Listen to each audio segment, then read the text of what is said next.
Gulf നാടുകളിൽ സാമ്പത്തിക പ്രതിസന്ധി മൂലം ജോലി നഷ്ടപ്പെടുന്നവർക്ക് ആശ്വാസ പദ്ധതികൾ പ്രഖ്യാപിച്ച് മുഖ്യമന്ത്രി പിണറായി വിജയൻ. ജോലി നഷ്ടപ്പെടുന്നവർക്ക് ബദൽ ജോലി കണ്ടെത്തുന്നതുവരെ 6 മാസത്തെ ശമ്പളം നൽകുമെന്നും പ്രവാസികൾക്ക് സർക്കാരിന്റെ നേതൃത്വത്തിൽ ജോബ് പോർട്ടൽ തുടങ്ങുമെന്നും മുഖ്യമന്ത്രി പറഞ്ഞു. ദുബായിൽ മലയാളി സമൂഹം ഒരുക്കിയ സ്വീകരണ യോഗത്തിൽ സംസാരിക്കുകയായിരുന്നു മുഖ്യമന്ത്രി. ഗൾഫ് നാടുകളിൽ തൊഴിൽ നഷ്ടപ്പെടുന്നവർക്ക് ഒട്ടേറെ സഹായങ്ങൾ പ്രഖ്യാപിച്ച മുഖ്യമന്ത്രി പിണറായി വിജയൻ ജോലി നഷ്ടപ്പെടുന്നവർക്ക് മറ്റൊരു ജോലി കിട്ടുന്നതുവരെ സാമ്പത്തിക സഹായം നൽകുമെന്നും പറഞ്ഞു. ബദൽ തൊഴിൽ കിട്ടുന്നതുവരെ, തൊഴിൽ നഷ്ടപ്പെട്ട് ബദൽ തൊഴിൽ കിട്ടുന്നതുവരെ താൽക്കാലിക സഹായം എന്ന നിലയിൽ 6 മാസത്തെ ശമ്പളം തൊഴിൽ നഷ്ട സുരക്ഷ എന്ന നിലക്ക് നൽകാൻ ശ്രമിക്കും. ജോലി കിട്ടും വരേക്കുള്ള അടിയന്തര സാമ്പത്തിക ആവശ്യങ്ങൾ നേരിടാനാണ് ഇത് ചെയ്യുക. അതോടൊപ്പം തന്നെ ഇതര ആനുകൂല്യങ്ങളൊന്നും ഇല്ലാത്ത വ്യക്തിയാണെങ്കിൽ ഗൾഫിൽ ജോലി ചെയ്ത ഓരോ വർഷത്തിനും ഓരോ മാസത്തെ ശമ്പളം എന്ന രീതിയിൽ നൽകാനാകുമോ എന്ന് പരിശ്രമിക്കും. ഗൾഫ് നാടുകളിൽ മരണപ്പെടുന്ന നിർധനരുടെ മൃതദേഹങ്ങൾ സർക്കാർ ചെലവിൽ നാട്ടിലെത്തിക്കും. ഉദ്യോഗാർത്ഥികളെ ചൂഷണം ചെയ്യുന്ന റിക്രൂട്ടിംഗ് ഏജൻസികൾക്കെതിരെ ശക്തമായ നടപടികൾ സ്വീകരിക്കുമെന്നും മുഖ്യമന്ത്രി പറഞ്ഞു. ജയിലുകളിൽ കഴിയുന്ന മലയാളികൾക്ക് നിയമസഹായം നൽകാൻ അഭിഭാഷക പാനൽ രൂപീകരിക്കുമെന്നും മുഖ്യമന്ത്രി സ്വീകരണ യോഗത്തിൽ പറഞ്ഞു. ദുബായ് ആംഫി തിയേറ്ററിൽ നടന്ന സ്വീകരണ യോഗം UAE Indian ambassador Navdeep Singh Suri ഉദ്ഘാടനം ചെയ്തു. സാംസ്കാരിക, സാമൂഹിക, വാണിജ്യ മേഖലകളിലെ നിരവധി പ്രമുഖർ ചടങ്ങിൽ സംബന്ധിച്ചു. T Jamaluddin, Dubai. ആവേശകരമായ സ്വീകരണമാണ് മുഖ്യമന്ത്രി പിണറായി വിജയന് UAE മലയാളി സമൂഹം നൽകിയത്. ദുബായിലെ ആംഫി തിയേറ്ററിൽ നടന്ന സ്വീകരണ സമ്മേളനത്തിൽ ആയിരങ്ങൾ പങ്കെടുത്തു. മുദ്രാവാക്യം വിളിച്ചാണ് ജനങ്ങൾ പിണറായി വിജയനെ സ്വീകരണ വേദിയിലേക്ക് ആനയിച്ചത്.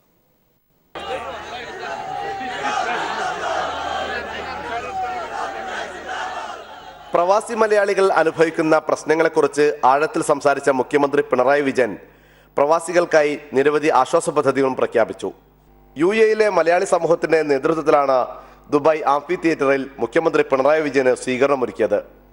ആംഫി തിയേറ്ററിലേക്ക് പിണറായി വിജയൻ കടന്നു വന്നപ്പോൾ UAE വിവിധ എമിറേറ്റുകളിൽ നിന്നും മറ്റ് ഗൾഫ് രാജ്യങ്ങളിൽ നിന്നും എത്തിയ ആയിരങ്ങൾ അഭിവാദ്യങ്ങളോടെ എതിരേറ്റു.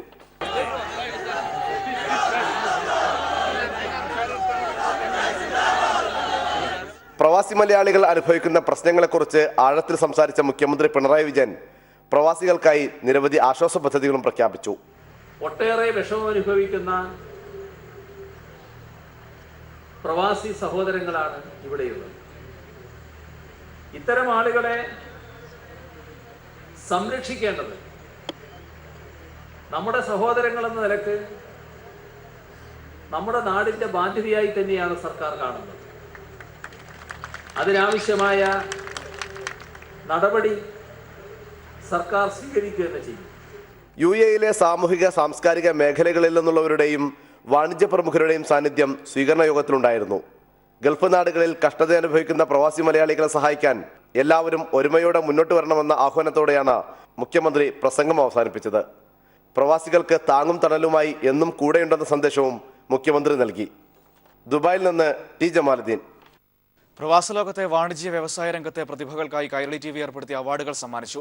ദുബായിൽ നടന്ന ചടങ്ങിൽ മുഖ്യമന്ത്രി പിണറായി വിജയനാണ് മലയാളം കമ്മ്യൂണിക്കേഷൻസ് ലിമിറ്റഡ് ചെയർമാൻ മമ്മൂട്ടിയുടെ സാന്നിധ്യത്തിൽ അവാർഡുകൾ വിതരണം ചെയ്തത്. ദുബായ് സ്റ്റേഗൻബർഗർ ഹോട്ടലിൽ നടന്ന പ്രൗഢഗംഭീരമായ ചടങ്ങിലാണ് Kairali TV NRI business entrepreneur അവാർഡുകൾ സമ്മാനിച്ചത്. വാണിജ്യ വ്യവസായ രംഗത്തെ മികവിന് Lulu group executive director MA അഷ്റഫിലേക്ക് മുഖ്യമന്ത്രി Pinarayi Vijayan golden achievement award നൽകി.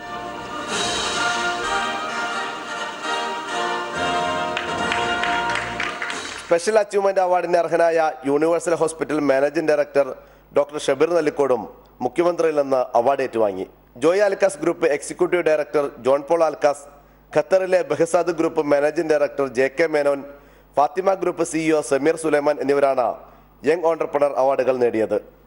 ബിസിനസ് എക്സലൻസ് അവാർഡുകൾക്ക് അർഹരായ സൗദിയിലെ വേൾഡ് സ്ക്വയർ ഫുഡ്സ് ആൻഡ് ബീവറേജസിന്റെ സാരഥികൾ Mubeer Khalid, Shaheer Maqsood, Doha city exchange CEO Sharaf P Hameed, Doha SVP chartered accounts managing partner Sheji Valiyakath, UAE Al Nasser group CEO Varghese Panakkal എന്നിവരും അവാർഡുകൾ ഏറ്റുവാങ്ങി.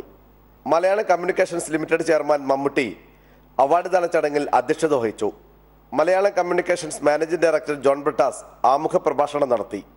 Award jury chairman doctor Ravi Pillai, അംഗങ്ങളായ സുധീർ കുമാർ ഷെട്ടി, ഐസക് ജോൺ പട്ടാണിപ്പറമ്പിൽ, മുഖ്യമന്ത്രിയുടെ principal secretary Nalini Netto, Malayalam communications director VK Ashraf, Kairali TV middle east news and programmes director EM Ashraf, middle east marketing general manager S Ramesh തുടങ്ങിയവർ ചടങ്ങിൽ സംബന്ധിച്ചു.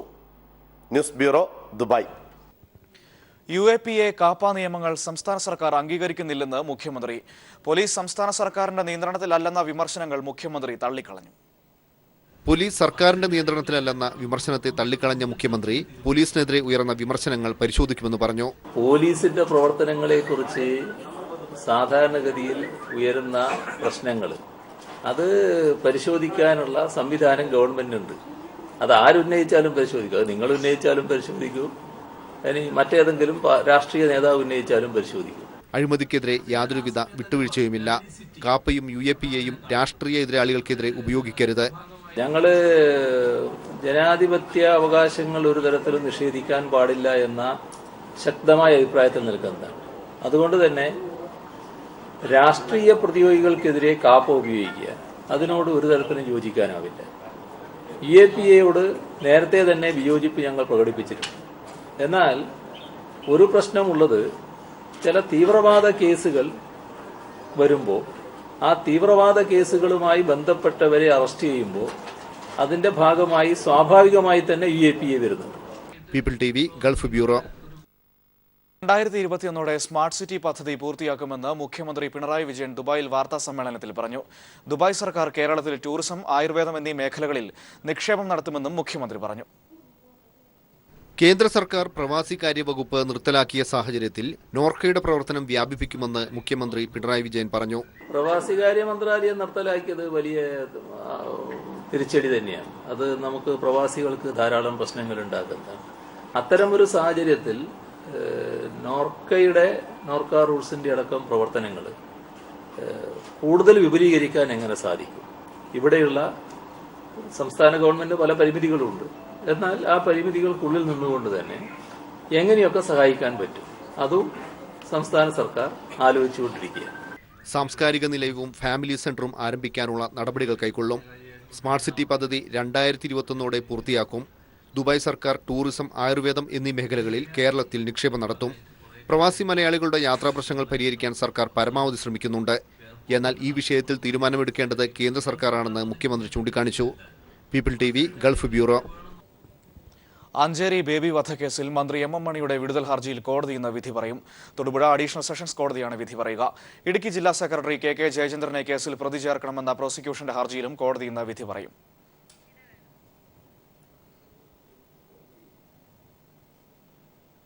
UAPA രാജ്യദ്രോഹ കുറ്റം, NIA ആക്ട് പ്രകാരമുള്ള ഷെഡ്യൂൾഡ് കുറ്റകൃത്യങ്ങൾ എന്നിവയിൽ FIR തയ്യാറാക്കുന്നതിന് മുൻപ് ജില്ലാ പോലീസ് മേധാവിയുടെ അനുമതി തേടിയിരിക്കണമെന്ന് സംസ്ഥാന പോലീസ് മേധാവിയുടെ നിർദ്ദേശം. UAPA രാജ്യദ്രോഹ കുറ്റകൃത്യങ്ങളിൽ വകുപ്പുകൾ ചുമത്തുന്നതിന് ആവശ്യമായ ശക്തമായ തെളിവുകൾ ഉണ്ടെങ്കിൽ മാത്രമേ അവ ചുമത്താവൂ എന്നും DGP പുറത്തിറക്കിയ സർക്കുലറിൽ പറയുന്നു. അറസ്റ്റുകളിൽ പാലിക്കേണ്ട സുപ്രീം കോടതി മാർഗനിർദ്ദേശങ്ങൾ കൃത്യമായി പാലിക്കണമെന്നും DGPയുടെ നിർദ്ദേശം. കേസുകൾ രജിസ്റ്റർ ചെയ്യുമ്പോഴും FIR തയ്യാറാക്കുമ്പോഴും കൂടുതൽ ശ്രദ്ധയും ഉയർന്ന പോലീസ് ഉദ്യോഗസ്ഥരുടെ മേൽനോട്ടവും ഉറപ്പുവരുത്തണമെന്നാണ് സംസ്ഥാന പോലീസ് മേധാവി ലോക്നാഥ് ബെഹ്റ നിർദ്ദേശം നൽകിയത്. മനുഷ്യാവകാശ പ്രവർത്തകർക്കെതിരെ ഉൾപ്പെടെ ഈയിടെ രജിസ്റ്റർ ചെയ്ത ചില കേസുകളും FIRകളും പരിശോധിച്ചപ്പോൾ സെഷനുകൾ ചുമത്തുന്നതിലും മറ്റും വേണ്ടത്ര അവധാനത പുലർത്തിയിട്ടില്ലെന്ന് കണ്ടെത്തിയ സാഹചര്യത്തിലാണ് സംസ്ഥാന പോലീസ് മേധാവിയുടെ നിർദ്ദേശം. കേസുകളുമായി ബന്ധപ്പെട്ട അറസ്റ്റ് നടത്തുമ്പോൾ പാലിക്കേണ്ട കാര്യങ്ങൾ സംബന്ധിച്ച വിവിധ സർക്കുലറുകൾ നിലവിലുണ്ട്. ഇതും സുപ്രീം കോടതി നിർദ്ദേശവും പാലിച്ച് ആകണം അറസ്റ്റുകൾ നടത്തേണ്ടത്. ഇക്കാര്യത്തിൽ ഉയർന്ന ഉദ്യോഗസ്ഥരുടെ ശരിയായ മേൽനോട്ടം ഉണ്ടാകണമെന്നും DGP നിർദ്ദേശിക്കുന്നു. മനുഷ്യക്കടത്ത് കേസുകൾ പോലെ ചില പ്രത്യേക ഉദ്യോഗസ്ഥർക്ക് വിജ്ഞാപന പ്രകാരം അന്വേഷണ ചുമതല നൽകുന്ന കേസുകളിൽ പ്രസ്തുത ഉദ്യോഗസ്ഥരുടെ നിർദ്ദേശപ്രകാരമാകണം സെഷനുകളും വകുപ്പുകളും നിശ്ചയിക്കേണ്ടത്. UAPA രാജ്യദ്രോഹം, NIA ആക്ട് പ്രകാരമുള്ള ഷെഡ്യൂൾഡ് കുറ്റകൃത്യങ്ങൾ എന്നിവയിൽ FIR തയ്യാറാക്കുന്നതിന് മുൻപ് ജില്ലാ പോലീസ് മേധാവിയുടെ അനുമതി തേടിയിരിക്കണം. ഇത്തരം വകുപ്പുകൾ ചുമത്തുന്നതിന് ആവശ്യമായ ശക്തമായ തെളിവുകൾ ഉണ്ടെങ്കിൽ മാത്രമേ ഇവ ചുമത്താവൂ എന്നും DGPയുടെ ഉത്തരവിൽ വ്യക്തമാക്കുകയാണ്. UAPA രാജ്യദ്രോഹ കുറ്റം തുടങ്ങിയ വകുപ്പുകളിൽ DYSP, SP തല ഉദ്യോഗസ്ഥർക്ക് കൂടുതൽ അവബോധം നൽകുന്നതിനുള്ള നടപടികൾ റേഞ്ച് IGമാർ കൈക്കൊള്ളണം. ഇതിനായി സംസ്ഥാന തലത്തിൽ ശില്പശാല സംഘടിപ്പിക്കുമെന്നും സംസ്ഥാന പോലീസ് മേധാവി അറിയിച്ചു. Sunil Arimanur, news bureau, Thiruvananthapuram. വയനാട്ടിലെ കാപ്പംകൊല്ലി സെന്റ് സെബാസ്റ്റ്യൻ പള്ളിയിൽ വിശ്വാസികൾ ഇത്തവണ ക്രിസ്മസിനെ വരവേൽക്കുന്നത് കൂറ്റൻ സാന്താക്ലോസിനോടൊപ്പമാണ്. വഴിയരികിലെ സാന്താക്ലോസ് ശ്രദ്ധയാകർഷിക്കുകയാണ് ഇവിടെ.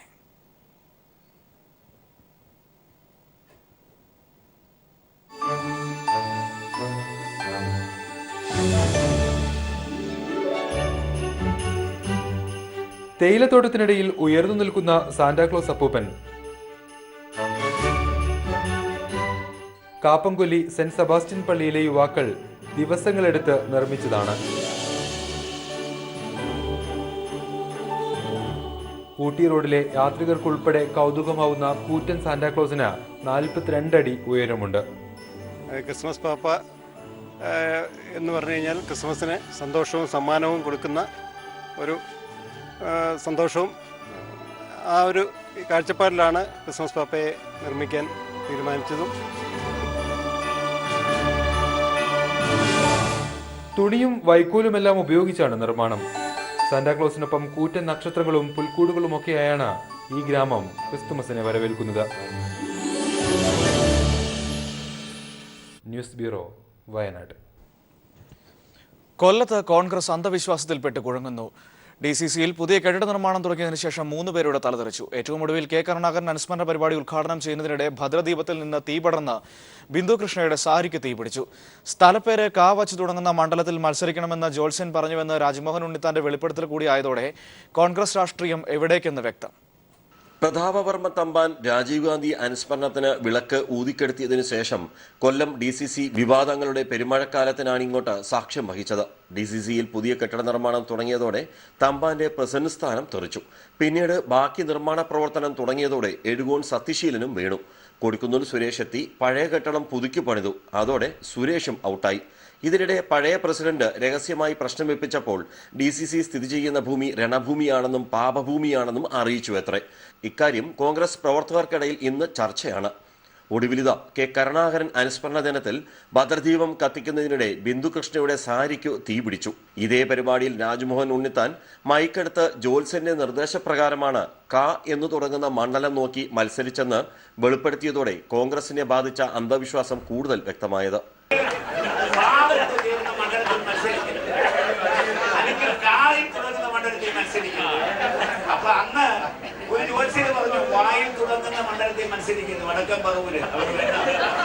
അന്ധവിശ്വാസമല്ലേ ഇതൊക്കെ എന്ന് കോൺഗ്രസിലെ പുരോഗമന ചിന്തയുള്ളവർ ചോദിച്ചാൽ തമ്പാൻ ഉൾപ്പെടെയുള്ള നേതാക്കന്മാർ ഇപ്പോൾ പറയുന്നത് അനുഭവിക്കുമ്പോൾ സ്വയം പഠിക്കുമെന്ന്.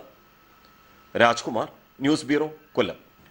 ഇനിയൊരു ജന്മമുണ്ടെങ്കിൽ കരുണാകരന്റെ അനുയായിയായി ജീവിക്കണമെന്ന് പ്രതാപവർമ്മ തമ്പാന്റെ ഫേസ്ബുക്ക് പോസ്റ്റ്. എ ഗ്രൂപ്പിന്റെ അവഗണനയ്ക്കും ഭ്രഷ്ടിനുമെതിരെയാണ് തമ്പാന്റെ പ്രതിഷേധം.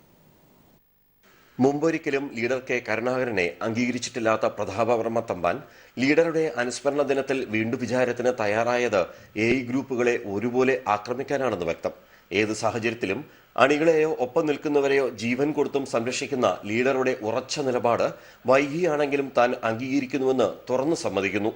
എ ഗ്രൂപ്പ് നേതൃത്വം ഇത് കണ്ടു പഠിക്കണമെന്നും തമ്പാൻ പറയാതെ പറയുകയാണ്. ഒപ്പം നിന്നവർ പോലും പ്രതിസന്ധി ഘട്ടത്തിൽ തള്ളിപ്പറഞ്ഞ നന്ദികെട്ട ഐ ഗ്രൂപ്പിലെ പ്രമാണിമാരെയും തമ്പാൻ ഒറ്റവരിയിലൂടെ വിമർശിക്കുന്നു. കണ്ണടയ്ക്കുമ്പോൾ സ്വന്തം മകന് 3 രൂപ മെമ്പർഷിപ്പ് വാങ്ങി നൽകാൻ കഴിയാതെ പോയ കോൺഗ്രസ് ലീഡറുടെ രാഷ്ട്രീയ ചരിത്രം ഈ അനുസ്മരണ ദിനത്തിൽ എല്ലാവരെയും ഒരുപക്ഷെ ഓർമ്മപ്പെടുത്താനും കൂടി ലക്ഷ്യമിട്ടായിരിക്കാം ഇനിയൊരു ജന്മമുണ്ടെങ്കിൽ കരുണാകരന്റെ അനുയായിയായി ജീവിക്കണമെന്ന് പ്രതാപവർമ്മ തമ്പാന്റെ Facebook post. Rajkumar, news bureau, Kollam. Saleem രാജിന്റെ ഫോണിൽ നിന്ന് സരിതയെ വിളിച്ചിട്ടില്ലെന്ന് ഉമ്മൻചാണ്ടി. സലീം രാജിന്റെ ഡ്യൂട്ടി സമയവും ഫോൺ കോളുകളും പരിശോധിച്ചാൽ മനസ്സിലാകുമെന്നും സരിതയുടെ ഫോൺ കോൾ സമയവും തന്റെ പ്രോഗ്രാമും പരിശോധിച്ചാൽ ഇത് മനസ്സിലാകുമെന്നും ഉമ്മൻചാണ്ടി പറഞ്ഞു. തനിക്ക് കോഴ നൽകിയെന്ന സരിതയുടെ ആരോപണം തെറ്റാണെന്നും ഉമ്മൻചാണ്ടി. 2ാം തവണയാണ് ഉമ്മൻചാണ്ടി സോളാർ കമ്മീഷൻ മുമ്പാകെ വിസ്താരത്തിന് ഹാജരായത്. മണിക്കൂറുകൾ നീണ്ട വിസ്താരത്തിൽ തനിക്കെതിരെയുള്ള ആരോപണങ്ങൾ ഉമ്മൻചാണ്ടി നിഷേധിച്ചു. സോളാർ പദ്ധതിയുമായി ബന്ധപ്പെട്ട സരിത ഉമ്മൻചാണ്ടിക്ക് വേണ്ടി ഡൽഹിയിൽ വെച്ച് 1,10,00,000 രൂപ കൈമാറിയെന്ന ആരോപണം തെറ്റാണെന്ന് ഉമ്മൻചാണ്ടി മൊഴി നൽകി. സരിത നിരവധി തവണ തന്റെ ഫോൺ മുഖാന്തരം ഉമ്മൻചാണ്ടിയുമായി സംസാരിച്ചിട്ടുണ്ടെന്ന് സലീം രാജ് കഴിഞ്ഞ ദിവസം സോളാർ കമ്മീഷനിൽ മൊഴി നൽകിയിരുന്നു. സലീം രാജിന്റെ ആരോപണം പൂർണ്ണമായും ഉമ്മൻചാണ്ടി നിഷേധിച്ചു. സലീം രാജ് ഡ്യൂട്ടിയിലുള്ള സമയത്ത് സരിത ഫോൺ വിളിക്കുമ്പോൾ തന്റെ പ്രോഗ്രാം എന്തായിരുന്നു എന്ന് പരിശോധിച്ചാൽ വസ്തുത ബോധ്യപ്പെടുമെന്ന് ഉമ്മൻചാണ്ടി കമ്മീഷനെ അറിയിച്ചു. ഒറ്റ കോള് പോലുമില്ല, അത് എല്ലാം പരിശോധിച്ചാൽ അറിയാൻ പറ്റും. ഈ കാര്യത്തിൽ ഞങ്ങൾക്കൊന്നും മറച്ചു വെക്കാനില്ല. ഫെനി ബാലകൃഷ്ണനെ അറിയില്ലെന്ന മൊഴി ആവർത്തിച്ച ഉമ്മൻചാണ്ടി ഫെനിയുമായി താൻ ഫോണിൽ സംസാരിച്ചിട്ടില്ലെന്നും ഫെനി തന്റെ ഫോണിലേക്ക് വിളിച്ചിട്ടുണ്ടാകാമെങ്കിലും താനല്ല അറ്റൻഡ് ചെയ്തിട്ടുള്ളതെന്നും ഉമ്മൻചാണ്ടി പറഞ്ഞു. സരിതയും ശ്രീധരൻ നായരും ചേർന്ന് തന്നെ വന്ന് കണ്ടുവെന്ന സരിതയുടെ മൊഴിയും ഉമ്മൻചാണ്ടി നിഷേധിച്ചു. നേരത്തെ 14 മണിക്കൂർ വിസ്താരത്തിന് വിധേയനായ ഉമ്മൻചാണ്ടി ഇന്നും മണിക്കൂറുകൾ നീണ്ട വിസ്താരമാണ് നേരിട്ടത്. വിസ്താരം പൂർത്തിയാകാത്തതിനെ തുടർന്ന് അടുത്ത മാസം 12ലേക്ക് മാറ്റി. News bureau, Kochi. നിറക്കൂട്ടുകൾക്ക് പകരം വർണ്ണനൂലുകൾ കൊണ്ട് ചിത്രമൊരുക്കുകയാണ് കണ്ണൂർ ചാലാട് സ്വദേശി രാജേഷ്. ചിത്രകല അഭ്യസിച്ചിട്ടില്ലാത്ത ഇലക്ട്രീഷ്യനായി ജോലി നോക്കുന്ന രാജേഷ് വർണ്ണനൂലുകൾ കൊണ്ടൊരുക്കിയ ചിത്രവിസ്മയം കാണാൻ മോഹനൻ ചാലാട് ആർട്ട് ഗ്യാലറിയിൽ ആളുകൾ നിറയുകയാണ്. ചിത്രകലയുടെ വേറിട്ട വഴികളിലൂടെ സഞ്ചരിക്കുകയാണ് കണ്ണൂർ ചാലാട് സ്വദേശി രാജേഷ്. ചിത്രരചനയിൽ പുല്ലിലും വൈക്കോലിലും ആരംഭിച്ച പരീക്ഷണം നൂൽചിത്രങ്ങളിലേക്ക് മാറി. വൂളൻ ത്രെഡ് കട്ട് ആർട്ട് എന്ന് പേരിട്ട് വിളിക്കുന്ന ഈ രീതിയിൽ ചിത്രം സ്കെച്ചെടുത്ത് വർണ്ണനൂലുകൾ ഒട്ടിച്ച് ചേർക്കുകയാണ്. മോഹനൻ ചാലാട് ആർട്ട് ഗ്യാലറിയിൽ പ്രകൃതിയും മനുഷ്യനും ഇതിഹാസവുമെല്ലാം വർണ്ണചിത്രങ്ങളായി നിറഞ്ഞു നിൽക്കുന്നു. ഇവിടെ 19 ചിത്രങ്ങളാണ് ചെയ്യുന്നത്. ഞാൻ ചിത്രകല അഭ്യസിക്കാതെ കൊണ്ട് തന്നെ എനിക്കിൻ്റെ വരയും അതിൻ്റെ കാര്യങ്ങളൊന്നും കൃത്യമായിട്ട് അറിയില്ല. ചെറിയ പിക്ചർ കിട്ടിക്കഴിഞ്ഞ് കഴിഞ്ഞാൽ അത് ഗ്രാഫ് ചെയ്തിട്ട് എൻലാർജ് ചെയ്ത് വലുതാക്കും. ഇതിൻ്റെയൊക്കെ ചെറിയ പിക്ചർ കിട്ടിയിട്ട് അത് ഗ്രാഫ് ചെയ്തിട്ട് വലുതാക്കി വരച്ചതിന് ശേഷം അനുയോജ്യമായ സ്ഥലത്ത് പശ തേച്ച് നൂല് എടുത്തു വെക്കുന്ന രീതിയാണിത്. ഹംസവും ദമയന്തിയും, വിളക്കേന്തിയ വനിത, APJ അബ്ദുൽ കലാം, സ്വാമി വിവേകാനന്ദൻ, സുകുമാർ അഴീക്കോട്, ഫിദൽ കാസ്ട്രോ എന്നിവയെല്ലാം ചിത്രകല അഭ്യസിച്ചിട്ടില്ലാത്ത ഈ ഇലക്ട്രീഷ്യന്റെ കരവിരുതിൽ വിസ്മയങ്ങൾ തീർക്കുകയാണ്. News bureau, Kannur. വ്രതശുദ്ധിയുടെ 41 ദിവസത്തിന് പരിസമാപ്തി കുറിക്കാൻ ശബരിമല മണ്ഡലപൂജയ്ക്കായി ഒരുങ്ങി. 25-ന് തങ്കയങ്കി ചാർത്തിയുള്ള ദീപാരാധനയും 26-ന് മണ്ഡലപൂജയും നടക്കും. ഉച്ചയ്ക്ക് 12-നും 12:30-നും ഇടയിലുള്ള മുഹൂർത്തത്തിലാണ് മണ്ഡലപൂജ. 41 ദിവസത്തെ മണ്ഡലകാലത്തിന് പരിസമാപ്തി കുറിച്ചുള്ള മണ്ഡലപൂജ 26-ന് നടക്കും. ഉച്ചയ്ക്ക് 12-നും 12:15-നും ഇടയിലുള്ള മുഹൂർത്തത്തിലാണ് മണ്ഡലപൂജ. മണ്ഡലപൂജയ്ക്ക് മുന്നോടിയായുള്ള എല്ലാ ഒരുക്കങ്ങളും സന്നിധാനത്ത് പൂർത്തിയായി വരുന്നു. തന്ത്രി ഖണ്ഡര് രാജീവർ. മണ്ഡലപൂജ ഈ ഡിസംബർ 26-ാം തീയതി ഉച്ചയ്ക്ക് 12-നും 12:15-നും ഇടയിലാണ് നടക്കുന്നത്. അതിന് മുന്നോടിയായിട്ടുള്ള ഒരുക്കങ്ങളൊക്കെ ആരംഭിച്ചു കഴിഞ്ഞു. ഡിസംബർ 25-ന് തിരുവിതാംകൂർ മഹാരാജാവ് നടക്കി വെച്ച തങ്കയങ്കി ചാർത്തി ദീപാരാധന, അതൊരു വിശേഷാൽ പൂജ തന്നെയാണത്. 22-ന് ആറന്മുളയിൽ നിന്നും തിരിച്ച തങ്കയങ്കി ഘോഷയാത്ര നാളെ പമ്പയിൽ എത്തിച്ചേരും. തുടർന്ന് സന്നിധാനത്തെത്തിക്കുന്ന തങ്കയങ്കി ചാർത്തിയുള്ള ദീപാരാധന നടക്കും.